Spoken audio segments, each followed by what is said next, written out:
9:47 y nos metemos de lleno con la columna de internacionales. Así es. Sí, porque es una semana muy importante. Se desarrolla la cumbre número 15 de los BRICS en Sudáfrica, Johannesburgo. Y ahí se van a definir cosas muy importantes para el futuro del bloque. Bueno, obviamente a nosotros nos importa porque Argentina pidió formalmente unirse a los BRICS. Y bueno, ahora vamos a hablar acerca de eso, de qué significa que haya tantos países, son 22 en total que formalmente pidieron. Hay más países todavía, 40 en total, si tenemos en cuenta los países que también tienen interés y lo expresaron, pero que todavía no formalizaron esa solicitud de ingreso. Pero esta cumbre se va a centrar sobre todo en eso, ¿no? De cómo, si se expande, cómo lo hace, con qué criterio. Vamos a escuchar, en primer lugar, a Putin, que habló. Acá después vamos también a repasar un poco lo que sucede con que Putin no está presente y tuvo que hablar por conferencia. Por la orden de captura internacional. Claro, y eso también tiene que ver con algunas cuestiones que todavía hay que aceitar en los BRICS. No puede ser que un mandatario del peso que tiene Putin, mandatario, ¿no?, que está al frente de un estado que es tan importante como Rusia, no pueda participar formalmente porque hay una orden de captura de la Corte Penal Internacional. Bueno, eso me parece que en algún momento habrá que revisar cómo se resuelve, ¿no? Porque, digamos, hay como un tironeo entre queremos algo nuevo, pero al mismo tiempo estamos atados a organizaciones viejas que ya, como la Corte Penal Internacional, que responden a intereses del Occidente que tanto criticamos. Me imagino que eso también se va a tratar. Quien habló fue Lula, también, que dijo: los BRICS no son un contrapunto al G7, estoy citando al presidente que escribió en Twitter, ni al G20 ni contra nadie. Queremos organizarnos como sur global, algo que antes no existía. Somos importantes, nosotros los BRICS, dice Lula, en el debate global, sentados en la mesa de negociaciones en pie de igualdad con la Unión Europea y Estados Unidos.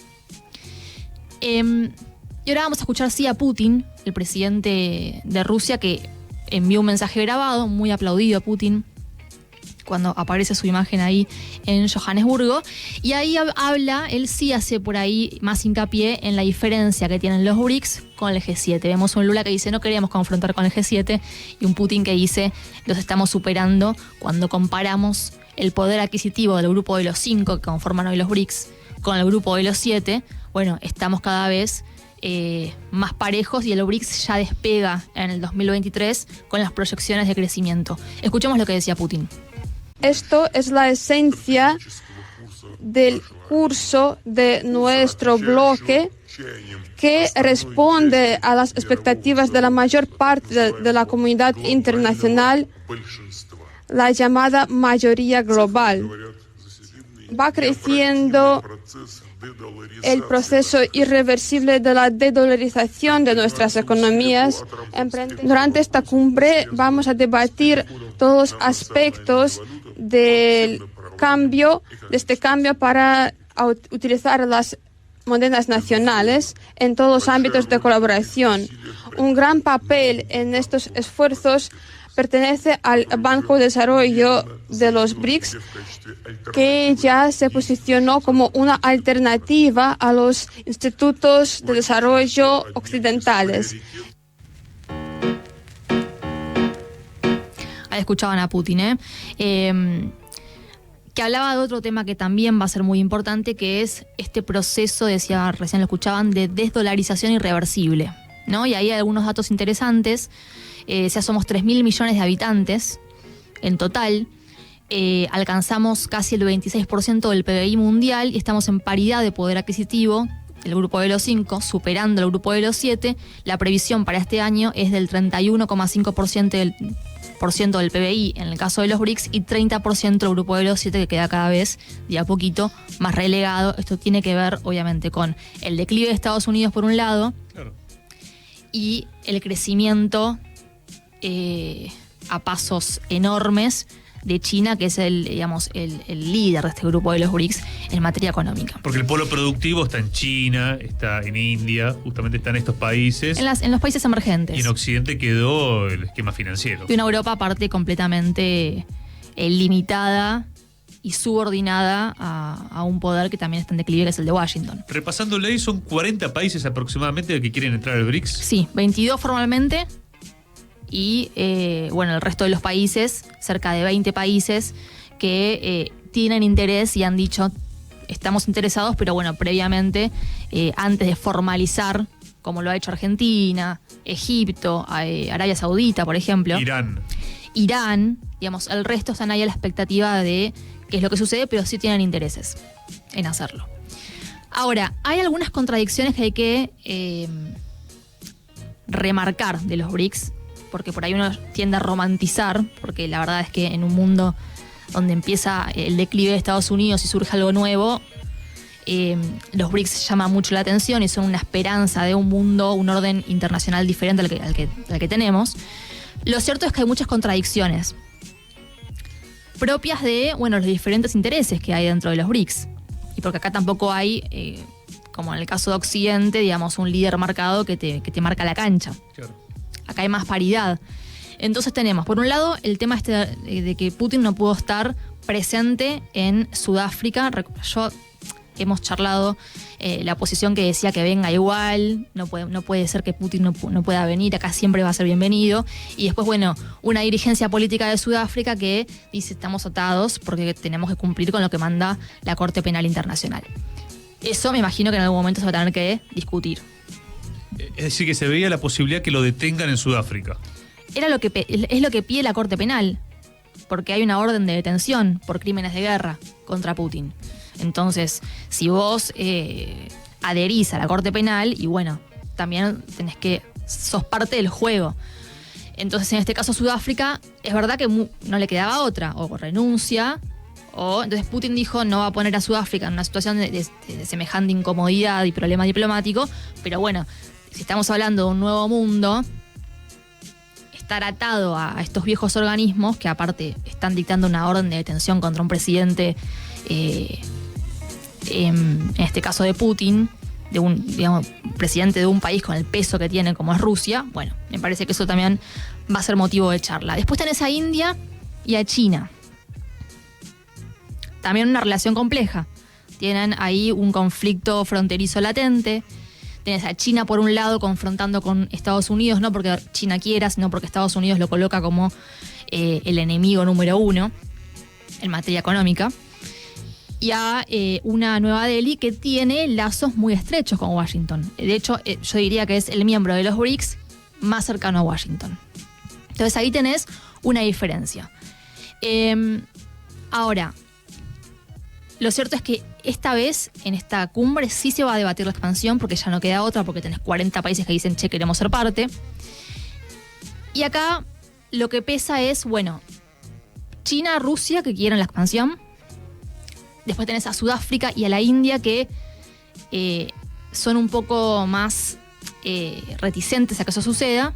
Brasil, que fue cambiando su postura y ahora pide, por ejemplo, y ahora la vamos a escuchar a Lula, que ingrese a Argentina, pero me imagino que tiene también ciertos miramientos con otros países. Porque claro, cuando vos expandís tenés que ver quién ingresa, con qué criterio y qué va a significar.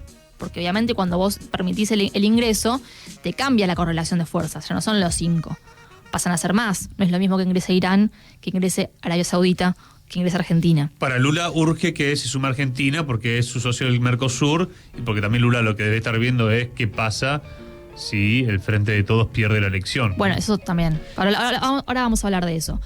Pero sí se va a debatir la expansión por primera vez desde la creación de los BRICS en 2009.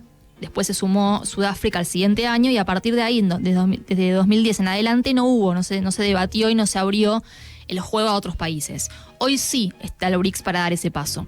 Después también en 2015 tenemos la creación del nuevo Banco de Desarrollo, con Dilma Rousseff a la cabeza hoy en día, que también plantea, es un desafío para la hegemonía de lo que es el Fondo Monetario y el Banco Mundial. Vamos a escuchar ahora a Ramaphosa, que es el presidente de Sudáfrica, que fue como uno de los señalados en, primero, no hacer lo que tenía que hacer para que Putin estuviese presente, y por otro lado, de estar boicoteando el ingreso de algunos países. Esto, obviamente, son especulaciones porque ningún país, ningún diplomático, nadie, ningún funcionario va a decir abiertamente no queremos que ingresen ciertos países, ¿no? Pero bueno, sí sabemos que hay diferentes intereses respecto de esta expansión y cómo se hace. Vamos a escuchar a Ramaphosa, que decía que sí quiere una expansión y que es indispensable lograr un orden global más equilibrado. Escuchemos lo que decía el presidente africano.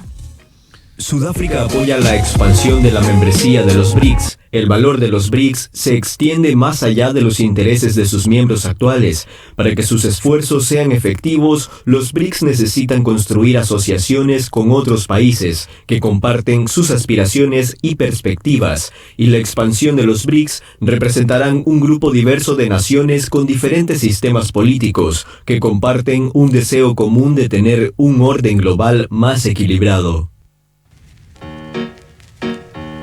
Bueno, todos hablan de lo mismo, un orden global más equilibrado, fortalecer a unos BRICS que vienen creciendo de manera exponencial y sostenida en el tiempo. La cooperación, el respeto de soberanía. Acá, claro, el respetar los distintos sistemas de gobierno y no meternos con esto de la vara que pone Estados Unidos, doble vara aparte de entre derechos humanos, democracia, etcétera. Acá es otra cosa. Digamos, hay otro respeto y también el principio de no intervención, no injerencia en los asuntos internos de ningún miembro. Y después, bueno, también el poder que tiene China. China quiere la expansión, está presionando para que se abran los BRICS, porque también tiene intereses en seguir fomentando y aceitar todo esto que es, las obras de infraestructura que financia a través de la Franja y la Ruta de la Seda. Porque, como decía Putin, logramos desdolarizar. ¿Qué significa esto? Que los miembros de los BRICS pueden comercializar entre ellos en sus monedas, ya sea yuan, rublo, digamos, lo pueden hacer. La idea es que cuantos más países sean, menos dependencia del dólar tenés, porque puedes negociar de otra manera. Menos restricciones aparte, porque también el tema acá central es el dólar es una moneda de castigo, ¿no? Que, tenés algún tipo de problema, Rusia es uno de los países que lo ha padecido, entre muchos otros, pero es un arma de doble filo. De hecho, hasta se habló de una moneda del BRICS, ¿no? Esta idea de... Se habla de una moneda del BRICS. De ir generando nuevos esquemas. Es algo que también se va a discutir en esta cumbre, pero en principio el hecho de que entre ellos ya dejan de usar el dólar es auspicioso. Vamos a cerrar con Lula, que hablaba respecto del ingreso a Argentina. Esto decía el mandatario brasileño. Argentina possam participar dos BRICS.